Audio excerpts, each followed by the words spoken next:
Hello, welcome to another edition of CropLife Retail Week. I'm Eric Sfiligoj, editor of CropLife and CropLife Iron, here again with Lara Sowinski, my partner in crime. Laura, how you doing today? Really well. Thank you. How are you? I am good. So hey, I know this week I guess we'll start out with something that is really top of mind, and of course everybody is focused on Washington D.C. because we're getting ready for the inauguration coming up here in another week and a half, give or take. And I guess you actually had a little road trip to Washington D.C. where you got to talk to some folks and see some things. So tell us about who you saw and kind of what the mood is there in our nation's capital right now. Well, honestly, on a personal note, it was really a great trip for me. I had only been there one time before in Oh, 1976 during the bicentennial. holy Our, moly. I had no our idea. Yeah, I get to yeah, DC two, three times a year. So I guess I'll have to start shuttling more trips your way. So yes, go ahead, please. yeah, no, it was great. We traveled. Our teammate Rick Welder was along on the trip as well. So I hadn't been there since '76 when our high school orchestra won a national orchestra competition, and we played in the rotunda and did some sightseeing, so it was a big deal for me, to go back, and I don't know, kind of dorky, but I kind of feel really like, "Wow," like, Miss Laura goes to Washington. So, it was a great trip. This past week, we had a full, visit itinerary. We started off, visiting with the USDA. Some of you may recall, particularly those that know about our Women in Ag Tech initiative. The UN announced earlier, well, in spring of 24, that the UN was declaring 2026 is the International Year of the Woman Farmer. And we were all excited about it. We are excited about it at Women in Ag Tech, and we wanted to find out if there is a way that we could participate and contribute and help promote the declaration. And, lo and behold, one of our Women in Ag Tech ambassadors, Joyce Hunter, who was serving on with the USDA under the Obama administration, um, still very well connected, particularly with the USDA, and found out that the USDA has a team that is working on this and is doing a lot to be part of this UN declaration and do a lot of work here in the United States. There are 2 pages lists of countries around the world that are getting behind this. So, we had a meeting with the USDA. They also had not only members from their team there in Washington, DC, they had a member of the UN's Foreign Agriculture Org Organization, from Rome. She had come in as well for the meeting, so it was a pretty big deal, and, we learned more about what they're doing, a time frame, what they'll be doing 2025 this year as a lead up to 2026. So suffice it to say that Women in Ag Tech will very much be participating and doing things to support and get the word out. So that was super excited. It was a great way to kind of start the trip. Um, we followed up with meetings with CropLife America, Alex Dunn, and uh, we have mentioned before that our CropLife March issue will feature our industry partner associations, 4 of whom, thankfully, are housed in one beautiful building. So it was easy to meet with not only CropLife America, but ARA, the Fertilizer Institute, and CPDA. So our teammate Rick and I, we had meetings all day. Um, on Wednesday, um, you know, starting early and ending late. And then on Thursday of this week, we did meet, thankfully, with Ted McKinney at the National Association for State Departments of Ag. Ted was supposed to be out of town, but his schedule had changed, so we thankfully got to meet with him. I'll tell you, I think I've got more notes from this past week than I have probably from the past year. So it's probably gonna take me a couple days or 2 to reflect back and go over my notes, but it was super exciting and so helpful. I just, a theme that keeps on recurring, and this, was prominent during CPDA's annual meeting in San Diego last September, at which time the ESA was a big part of the conversations during that meeting. And Terry Kipley and all the members of CPDA and the associations that I just mentioned, they are absolutely committed to this whole theme of collaborating, working together, speaking in a unified voice, not only to educate lawmakers, but to certainly get some movement on, what can we do? Okay, we know this is, what's out there in terms of the herbicide strategy, the soon to be released final insecticide strategy, and then the forthcoming fungicide strategy. A lot of big changes, and the only way to really um, advocate effectively is to really have everyone come together. So that was another thing that was just really big part of the conversation this past week. So that was really great to see. So I know at CropLife here, we'll be, of course, kind of continuing, getting a lot of, uh, stuff out, not only in the ESA and written form newsletters. Certainly, I anticipate a couple more interactive webinars. And so that was a big part of the discussions, and it was great. The farm bill discussion, that was as well part of what we were, doing this week. It looks like we certainly feel a little bit better. I know right now it's extended into March, but it looks like a lot of the components that are there now, there's a good chance that they'll stay. So that feels a little bit better. Still some uncertainty, of course. New administration, some talk about trade and tariffs, so we'll see where that goes. But really, just a fantastic, fantastic week and time well spent. And just everyone was so gracious and welcoming, and we just had a great time. So thankful that we got to get out and see everyone. Even though I had to come back a different route because of the doggone snow that was clogging up the whole state of Texas, but all good. Well, I was going And to say, as we say here in Ohio, where I happen to be, it's winter. yeah, Deal with it. Come on. right, right, and I'm thinking, "Oh my goodness, I hope there's a way to get home." So all good.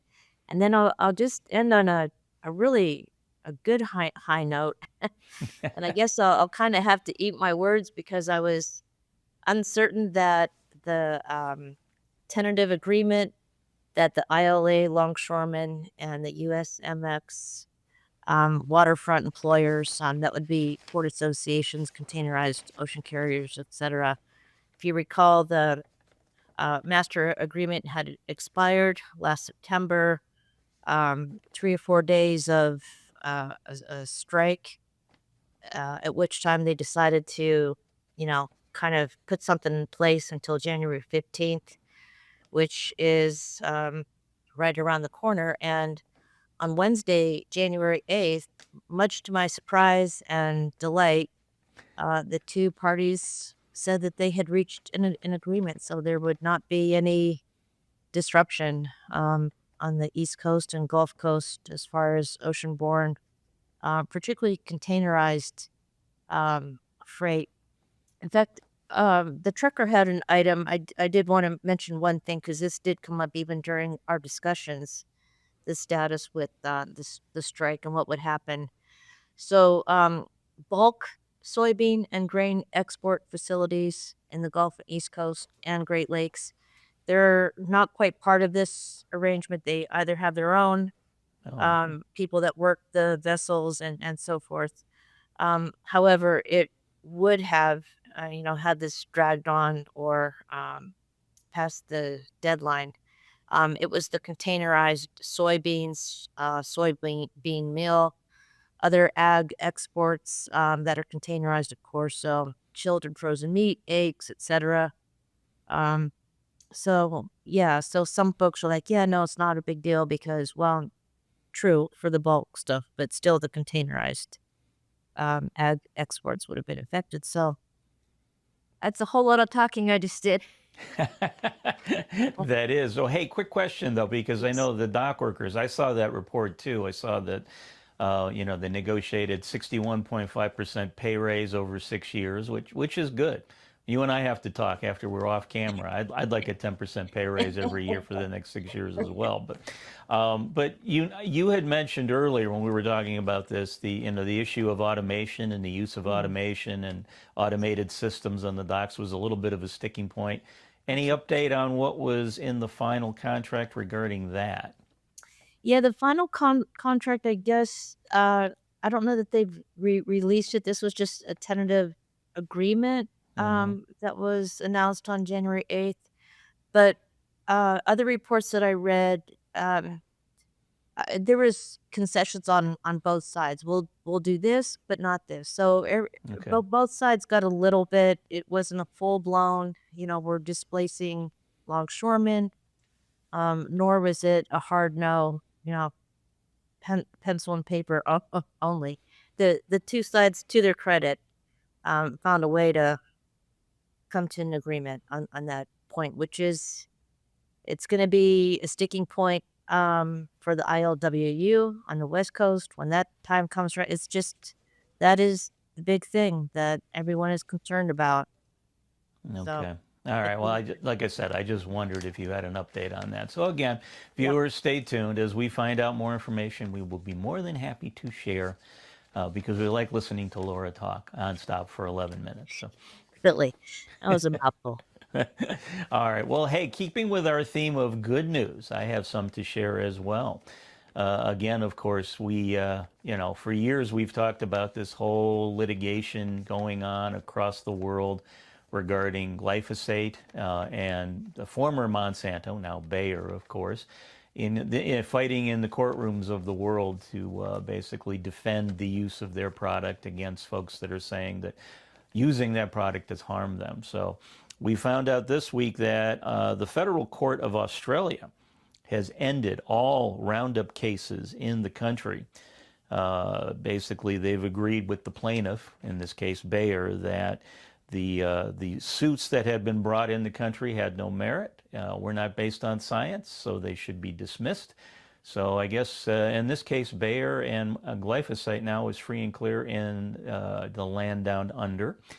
Interesting. But of course, they're still fighting litigation in the United States. And I know, based on some things I've read, it sounds like this may end up before the Supreme Court to ultimately decide whether state labels are superseded by federal labels. And again, we will find out. But in Australia, which I guess they're getting ready for a big tennis match down there as well, I know I'm a big fan of that, there is not going to be any more litigation for Bayer regarding glyphosate.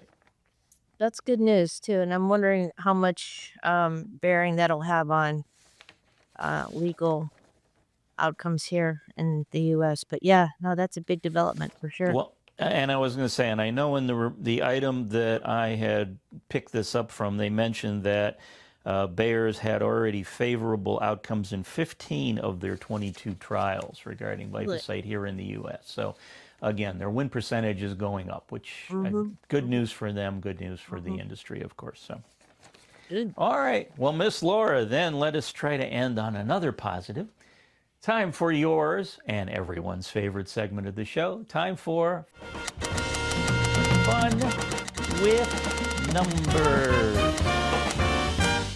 All right. What do you got this week, Eric? Well, I got a range for you this week. You're going to love this one. Ah, okay. Okay, so your numbers are 25,000 to 2 to 3. So 25, comma 000 2 TO, numbers 2 dash 3. 25,000 to 2 to 3. Wrong. Okay. So, Miss Laura, is 25,000 to 2 to 3, is that A, the ratio of new product to development to products that make it to market for crop protection products? Is it B, the ratio of new product development to products that make it to market for biologicals? Is it C, the ratio of new product development to products that make it to market for seeds? Or is it D, the ratio of calories eaten to the number of days fasting since my birthday dinner last week? Oh, gee. And I got to tell you, that one's probably pretty darn close. I had way too much sweets and cakes on my birthday. So What was option A again? option A was the ratio of new product development to products that make it to market for crop protection products. B was biologicals, and C was seeds. Seeds. I'm going to go with A. No, I'm sorry. The correct answer is C for Oh, is it C? seeds. Yeah. Ah, This comes from late last year. I took a trip up to Saskatchewan, Canada, and visited with my friends at Nutrien. And besides visiting the mine, which I know we had pictures of me down underground, not down under, but down underground in that video clip. We also visited one of their seed breeding facilities that was in Saskatchewan, and they put up a graphic that mentioned the fact that, over the course of 11 years, which is what it takes, they start out with 25,000 seed varieties. And then after all the trials and testing and research, usually ends up with 2 to 3 after 11 years that actually make it to market. So, yeah. wow. Yeah, so there you go. Seeds is the correct answer this week. And I know I've seen similar numbers for crop protection and biologicals, but in this case, we were looking for seeds. So Yeah, I would not have known that. So that was that was a bad guess on my part. But yeah, but again, great. as always, you're learning something, which is what we strive Well, for the here at bad- Retail Week. All right, everyone. Well, hey, thanks for joining us for this edition of Retail Week. On behalf of myself and everyone at the CropLife Media Group, thanks for joining us, and we will see you again soon. If you have questions or comments about today's episode of Retail Week, contact us by email or Twitter, or type your message in the comment section below. Your feedback is important to us. We will try our best to address your thoughts in next week's episode, and be sure to subscribe to our YouTube channel.